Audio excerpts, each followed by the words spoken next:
Welcome. Today we are going to talk about Artemesia and Moringa. So this is a combination of the two herbs. These are super exotic herbs, especially Artemesia. Many people are familiar with Moringa. They are very powerful herbs. I don't advise that you mix these two at home. You better buy the product when it's complete like this. An expert has to mix it for you. You can't do the mix at home because the proportions are, you have to know what proportions to mix. So Artemisia acts like an antibiotic, an antiparasite, an antifungal.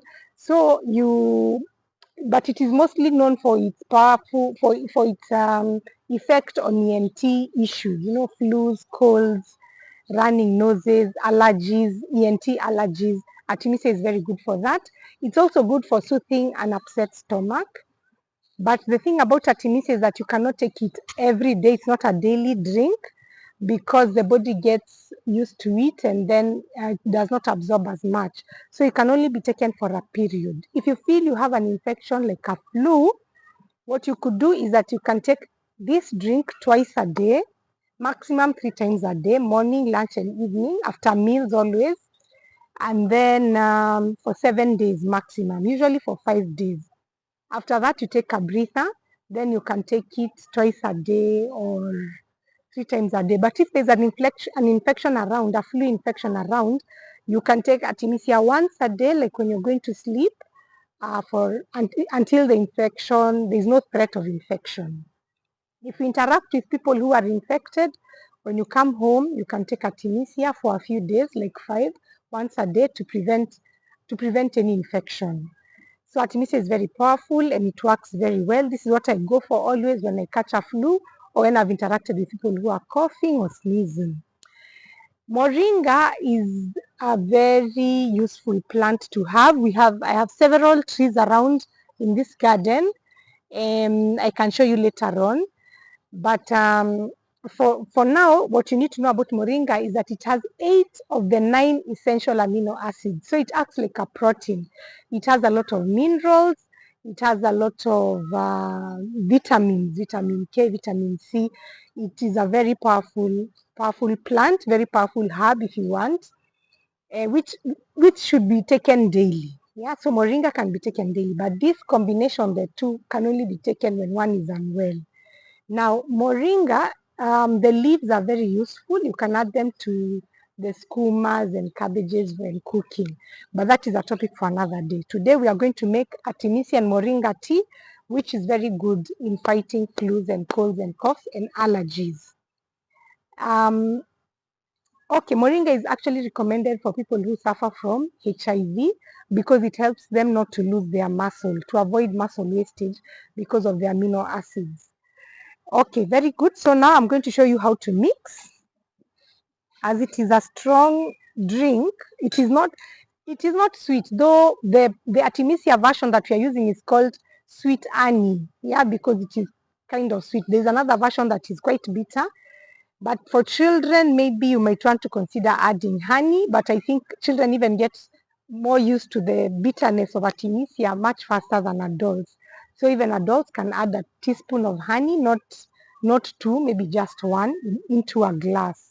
So then this is a teaspoon, and then I'm going to show you the quantity that is required for a glass. Yeah, just not a heaped teaspoon, a level teaspoon. Yeah, just a level teaspoon of Artemisia is sufficient per glass. There you have it. Yeah, and I'll add it into this glass. It's green in color. Moringa should be taken in very small quantities because it is a very strong plant, and especially when it is in powder form, it is more concentrated. When it is in leaf form, it's less concentrated. So a teaspoon for a glass of boiling water. Inside here, the water is steaming hot. I mean, I just got it from the kettle boiling. Then you give it some time to cook.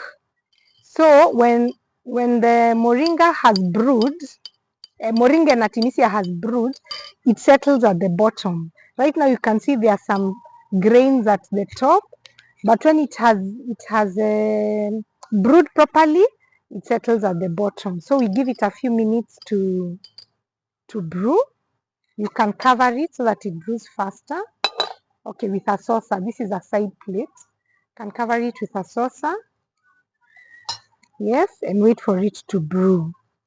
You drink it cool, warmish. Well, cool, no, warmish. Warmish. When it's still warm, you just bottoms up, as they say.